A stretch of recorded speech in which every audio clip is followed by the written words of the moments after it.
भगवान की कृपा पात्र है, और भगवान की कृपा जहां हो जाए तो फिर काल भी बाल बाका नहीं कर सकता है। सिद्धांत कहता है सीम की चाप सके को तासू, और बड़ रखवार रमापति जासू। जिसकी रक्षा भगवान के द्वारा की जाती है, फिर संसार में उसका कोई बाल बाका नहीं कर सकता है। तो ये भगवान के हैं, और भगवान के हैं तो फिर एक मन में भ्रम उत्पन्न हो गया कि जब ये भगवान के हैं तो फिर भगवान के आयुध पर धनुष तोड़ने वाले ने विजय प्राप्त कैसे कर ली? क्योंकि यहां तो भगवान की कृपा है, भगवान रक्षा कर रहे हैं, और जब भगवान रक्षा करते हैं तो यमराज भी प्राण नहीं ले जा पाते हैं। एक भक्त की रक्षा भगवान कर रहे थे, यमराज आए, लेकिन यमराज भी प्राण नहीं ले जा पाए, यमराज को भी खाली हाथों वापस जाना पड़ा। तो पर ये तो भगवान के ही आयुध है, व्यक्ति हो या वस्तु हो, अगर भगवान की कृपा है तो फिर उसका बाल बाका नहीं हो सकता है। तो फिर धनुष तोड़ने वाले ने धनुष पर विजय प्राप्त कैसे कर ली? व्याख्यान अधिक न हो और जो भी तर्क होंगे वो बहुत थोड़े थोड़े में होंगे कि लोगों को भी ये पता चलता रहे कि बात क्या हुई थी और उत्तर क्या हुआ है। तो जो हमारी और परशुराम जी की वार्ता होगी वो बहुत थोड़े थोड़े समय में होगी और अल्प समय में अपनी अपनी बात प्रस्तुत की जाएगी। चलिए, दो तर्क है और इन्हीं का आधार बना करके हम महात्मा जी से वार्ता करने के लिए अग्रसर होते हैं। स्वामी जी प्रणाम। कल्याण और सब कुशल मंगल। शंकर धनुष तोड़वा दिया गया। हमने पूछा कुशल मंगल है कि नहीं? शंकर धनुष टूट गया, कुशलता चली गई। अरे राम राम राम राम राम राम। अरे शंकर जी का धनुष टूट गया तो कुशलता चली गई। चली गई तो कुशलता धनुष से थी क्या? कुशलता धनुष से थी। हाँ, 21 रुपए का पुरस्कार हमारे आदरणीय सम्मानीय भैया रामपाल भैया जी अहरवार, ये परशुराम जी के चरणों में और लक्ष्मण जी के चरणों में प्रदान है। बहुत बहुत साधुवाद है उनका, बहुत बहुत धन्यवाद। टूट गया तो टूट गया। हाँ, तेरे पिताजी का टूटा हो तो टूट गया। अब ना हमारे पिताजी का टूटा है ना आपके। अब आगे ना कहेंगे, हम लोग समझदार हैं। हाँ, समझदार है। टूटा शंकर जी का है, ना आपका है ना हमारा है, शंकर जी का। और शंकर जी सबके हैं। अगर ऐसे देखा जाए तो फिर सबका है ये, है ना। टूट गया तो क्या करोगे? टूट जाने दो, क्या करोगे तुम, क्या करेंगे हम, कोई क्या करेगा। पर विचार ये करना है, जो कुछ करूंगा सब मैं करूंगा। चलो फिर तुम करोगे तो हम समझेंगे फिर तुम्हें। भाई करोगे तो फिर समझेंगे हम। क्रोध देखो तो हमारे क्रोध के जांघें तक लाल पड़ गई हैं। ऐसा क्रोध अच्छा थोड़ी होता है। फिर ये क्रोध की अति कर दी आपने।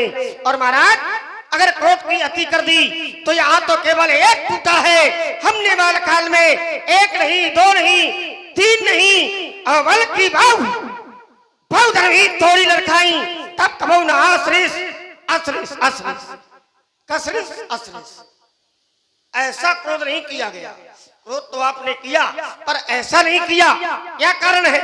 क्या धनुष पर ममता है?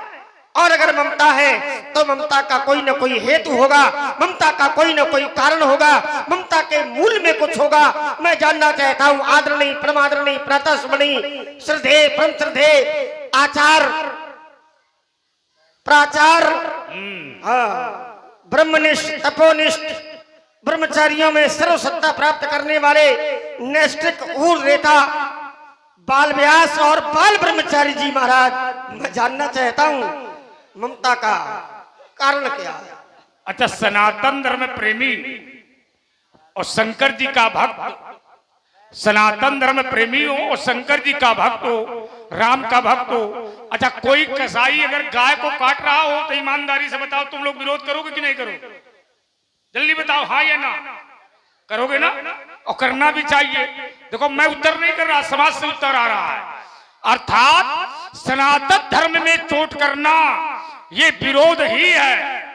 कोई शंकर जी का मंदिर तोड़ा है, कोई शंकर जी की मूर्ति तोड़ा है, कोई शंकर जी का डमरू तोड़ा है, कोई शंकर जी का त्रिशूल तोड़ा है और कोई शंकर जी का धनुष तोड़ा है, तो क्या उसमें सनातन धर्मी उसमें विरोध नहीं करेगा? करेगा।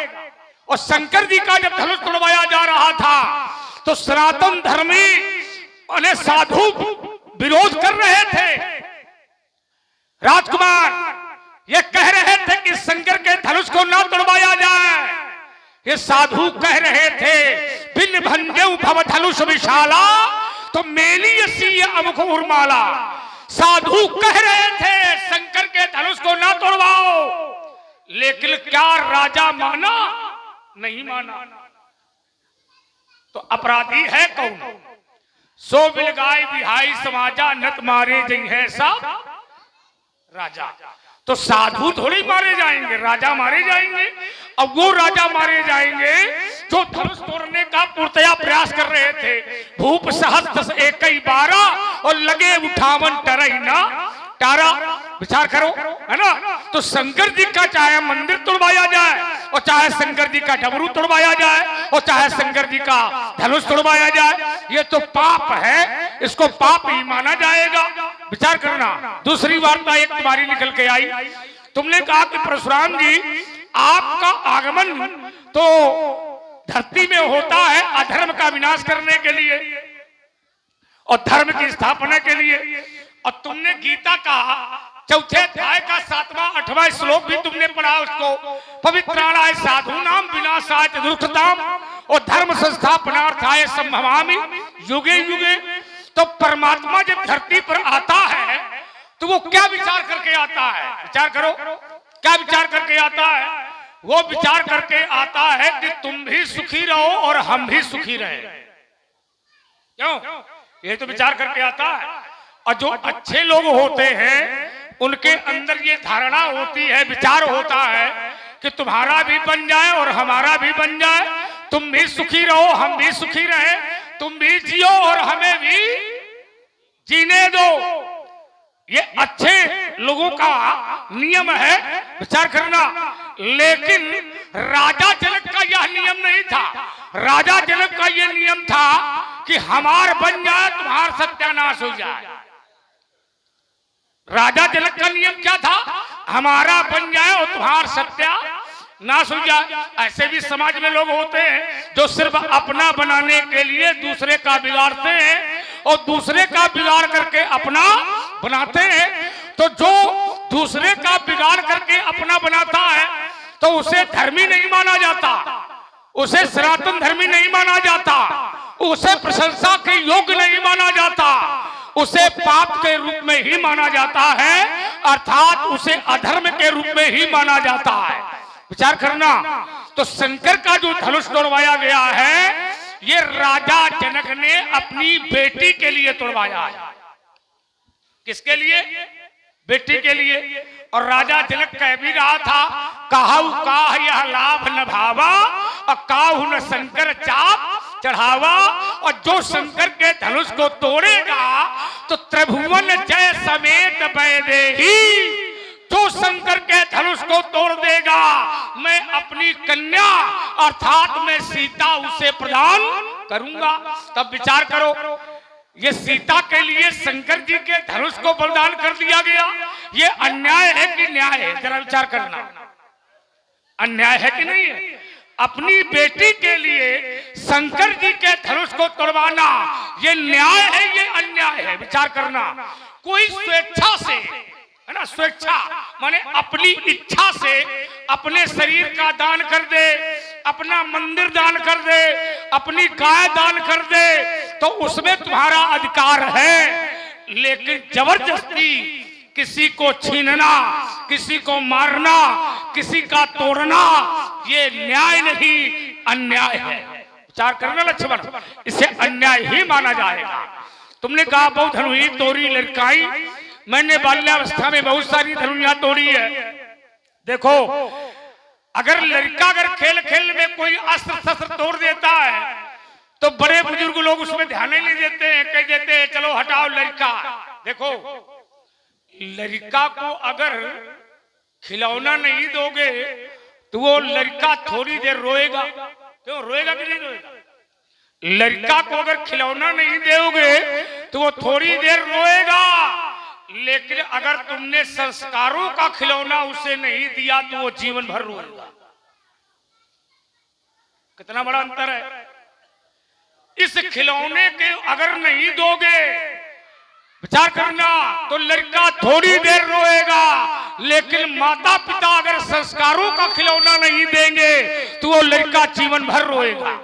तो जीवन भर ना रोए इसलिए संस्कारों का खिलौना देना चाहिए। वो मिट्टी का खिलौना नहीं जिसमें बच्चा जीवन भर खेलता ही रहे। समझ रहे हो? इसलिए संस्कारों का खिलौना देना ये अच्छा है। विचार करना। और तुम्हारे पिताजी ने जो तुम्हें खिलौना पकड़ाया है वो खिलौना संस्कारों का नहीं है। विचार करना। बहुत रुई तोरी लड़काई कमहू ने असली स्कीन मोसाई, है ना। बालक अगर माता की गोद में बैठा है तो बेटा ही रहेगा, माता नहीं बन जाएगा। लेकिन वही माता जब अपने बेटे को पैपान कराती है अर्थात दूध पिलाती है और वो बार बार मातारी की छाती में लात मारता है, विचार करो। लेकिन महतारी इतनी दयावान होती है कि वो लड़का को अपने गोदी से फेंकती नहीं है। क्यों नहीं फेंकती है? क्योंकि वो माँ है, अब वो लड़का है और लड़का को ये नहीं मालूम है कि ये मेरी महतारी है, क्योंकि वो लड़का अबोध है, वो लड़का अज्ञान का रूप है। जो लड़का का जो अजगर कर रही, विचार करना, लड़का यदि गलती करता है तो माता पिता क्षमा कर देते हैं, चलो हटाओ बच्चे हैं, है ना। जो गई केस करे जो घाता तऊ न हेत उतारई माता। अर्थात बाबा अपने नाती को यदि कंधे में बैठाए हो, विचार करना, अब वो नाती बार बार बाबा की दाढ़ी नोचे, क्यों? अब बार बार बाबा की मुछ पकड़ के कड़ीले खींचाए, क्यों? तो वो बाबा को अच्छा लगेगा। क्यों अच्छा लगेगा? क्योंकि नाती है छोटा, अच्छा लगेगा। बाबा अपने कंधे से नाती को नहीं फेंकेगा।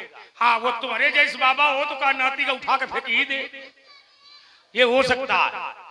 लेकिन विचार करो, अर्थात जो हम बाल्यावस्था में करेंगे वो किशोरावस्था में नहीं करेंगे, और जो हम किशोरावस्था में करेंगे वो हम युवावस्था में नहीं करेंगे, और जो हम युवावस्था में करेंगे अर्थात जवानी में करेंगे वो हम बुढ़ापे में।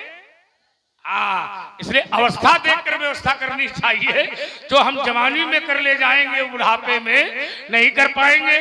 तो रेन बालक काल वश बोलत तो ही संभार ये धनु ही शम त्रिपुरारुधन विदित सकल संसार। लेकिन कुछ कार्य ऐसे हैं जो हम बालकाल में भी करेंगे, जवानी में भी करेंगे और बुढ़ापे में भी करेंगे। वो कार्य क्या है? माता पिता के पैर, माता पिता की पूजा हम बालकाल में भी करेंगे, युवावस्था में भी करेंगे, जवानी में भी करेंगे और भैया बुढ़ापे में भी। तो कुछ कार्य संसार में ऐसे होते हैं जो जीवन पर्यंत करने पड़ते हैं। ये ना कहो कि जो हम बालकाल में करेंगे वो जवानी में ही करेंगे, जो जवानी में करेंगे वो बुढ़ापे में नहीं करेंगे। अगर संस्कारों की बात आपने रखी है तो अगर बालक संस्कारों से युक्त है तो अच्छे कार्य वो बालकाल में भी करेगा, अच्छे कार्य वो जवानी में भी करेगा और अच्छे कार्य वो बुढ़ापे में भी करेगा। आइए, जहां से आपने वार्ता प्रारंभ की थी मैं वहीं से अपनी वार्ता आरंभ कर रहा हूं। आपने कहा कि मान लीजिए अगर कोई कसाई गाय को काट रहा है, यही तो कहा था, तो भैया गाय को बचाओगे कि न बचाओगे? साधारण सी बात है। अगर कसाई गाय को मार रहा है तो गाय को बचाना चाहिए, बिल्कुल सही बात है। अच्छा, मान लो अगर धार्मिक लोगों की समाज लगी है अच्छे लोगों की समाज लगी है और अच्छे लोगों के सामने अधर्म हो रहा है और अच्छे लोग उसका विरोध न करें तो अच्छे हैं कौन, ये तो बताओ। अरे कौन है ये ना पूछो। मैंने जैसे आपने कहा कि अगर कसाई गाय को काट रहा है तो रक्षा करनी चाहिए, बिल्कुल सही है। अगर मंदिर को कोई तोड़ रहा है तो भैया रक्षा करोगी मंदिर की कि नहीं करोगी? करोगी। अच्छे लोगों की समाज लगी है और अधर्म हो रहा है और अच्छे लोग अगर विरोध न करें तो धनुष टूट तो गया। अच्छे लोगों की समाज है ये, साधारण लोग थोड़ी है। पुर नर नारी सुभाग्य सुचि संता और धर्मशील ज्ञानी, ऐसे लोगों की समाज है। और धनुष टूटने के बाद अगर एक व्यक्ति ने भी खड़े होकर के धनुष टूटने का विरोध किया हो तो कोई एक प्रमाण दे देना।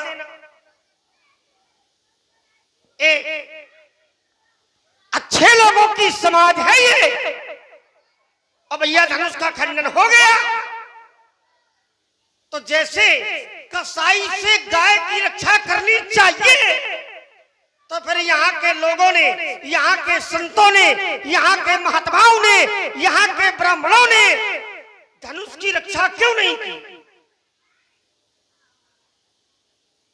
उत्तर यहाँ होना चाहिए। अगर आपकी बात सही है तो अगर रक्षा का बात आप ही की है और आपकी बात पर ही मैंने अपनी बात लगाई, अगर गाय की रक्षा करनी चाहिए तो चाहे गाय हो और चाहे शंकर जी का डमरू हो और चाहे शंकर जी का मंदिर हो और चाहे शंकर जी का धनुष हो, फिर रक्षा होनी चाहिए। तो फिर विज्ञ समाज लोगों के अंतर्गत, साधु महापुरुषों के अंतर्गत फिर आज धनुष का खंडन क्यों हो गया? और अगर हो गया तो फिर किसी व्यक्ति ने धनुष टूटने का विरोध क्यों नहीं किया?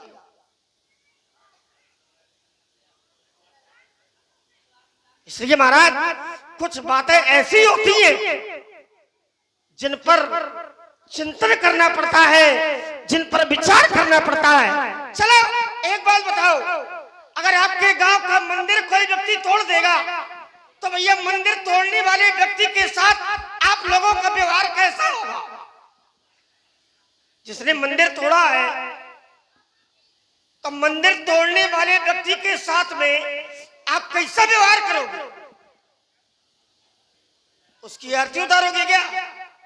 जिसने मंदिर तोड़ा, आपके गांव में आकर के अगर कोई गाय को काट डाले और वो सामने हो गाय को काटने वाला, तो ईमानदारी से भैया बताना, गाय को काटने वाले व्यक्ति के साथ में आप क्या करोगे? जोर से बोलो का डिरात होगा परशुराम जी का? डिरात नहीं, वो सबकदार है। अरे तो मैं भी तो अच्छी बात कर रहा हूँ। तुम्हारी अच्छी बात उनको लगेगी भाई, मैं भी तो अच्छी बात कर रहा हूँ। गाय की बात है, धर्म से जुड़ी है मेरी बात कि अगर आपके गांव में कोई गाय को काट डाले, आपके गांव के मंदिर को कोई तोड़ दे, तो मंदिर तोड़ने वाले व्यक्ति के विरोध में, गाय काटने वाले व्यक्ति के विरोध में आप लोग तुरंत खड़े हो जाओगे। देखो बता रहे उत्तर समाज से हो रहा है ये, इसीलिए अंदर से थोड़ी बोल रहा हूँ, इसीलिए देखो। हाँ, वो बाहर से आप बोल रहा है। बात होगी अगर खूनी तो ये है भी खूनी। अच्छा, लोग तुरंत विरोध में खड़े हो जाएंगे। देखो लोगों ने उत्तर किया कि गाय काटने वाले को हम मारेंगे, उसका विरोध करेंगे, तो यहाँ भी धनुष तोड़ा गया है, तो फिर यहाँ भी लोगों को धनुष तोड़ने वाले के विरोध में होना चाहिए, लेकिन विरोध में कोई नहीं है। हाँ, वो पानी तो गिरेगा ही, परेशान ना हो आप लोग, आगे आ जाओ। अरे उसको गिरने दो, तुम तो यहाँ आ जाओ, इधर आ जाओ, इधर आ जाओ। इंद्र का काम ही यही है, आप लोग आगे आ जाओ। आ जाओ, आ जाओ, सब लोग अंदर आ जाओ, कोई बात नहीं, अंदर आ जाओ। व्यवस्था इतनी अच्छी है कि कोई परेशानी नहीं है। भगवान कृपा से इतना बड़ा पंडाल लगा है।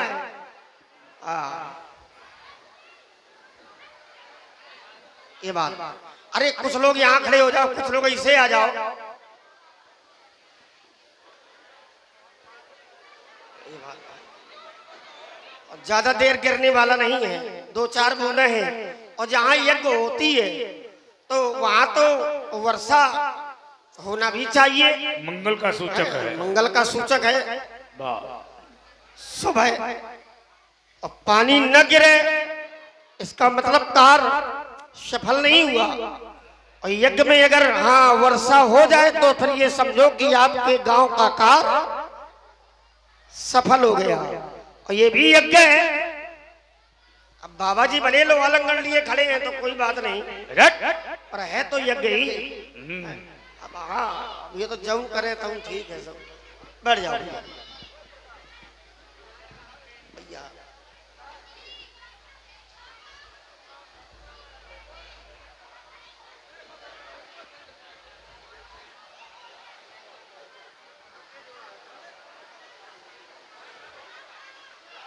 हाँ बोलो बोलो, तुम बोलते रहो।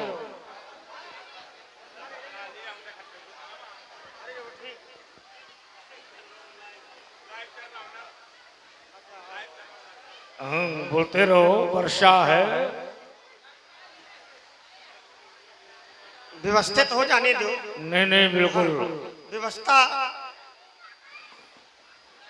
अनिवार्य है। हाँ वो भी बेचारा धर्म से जुड़ा है, सीताराम है हमारा। आप व्यवस्थित कर ले तो बढ़िया। ये बात उसे वो एक नीचे था भाई जो सीताराम। ये नहीं बुद्धिमान है सीताराम भाई। नहीं वो सब व्यवस्थित है। हाँ हाँ बिल्कुल। उड़ा दो उड़ा दो।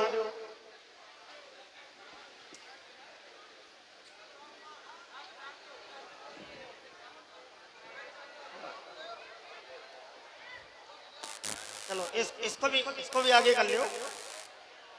नीरज इसको भी आगे करवा दो।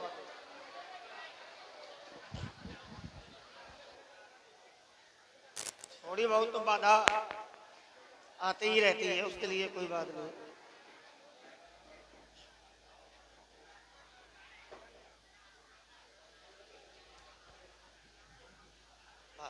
बढ़िया। देखिए समाज लग गई, अब बरस रहा है तो बरसने दो, परेशान ना हो। शीत ऋतु है, वो तो अब बढ़ना ही बढ़ना है।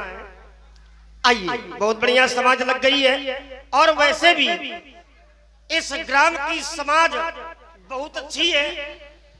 अब कुछ लोग आकर के भी समझ नहीं पाते हैं। सुनाने वाले होने चाहिए। सुनाने वाले होने चाहिए। बस बस बस। अब कभी कभी गड़बड़ी हो जाती है कि धन तो बहुत दे दिया जाता है, पर हाँ सुनाने वाले ठीक नहीं। ये बात, अब सुनाने वाले ठीक नहीं है तो वो भी धन किसी काम में नहीं जाता है, निरर्थक जाता है वो धन।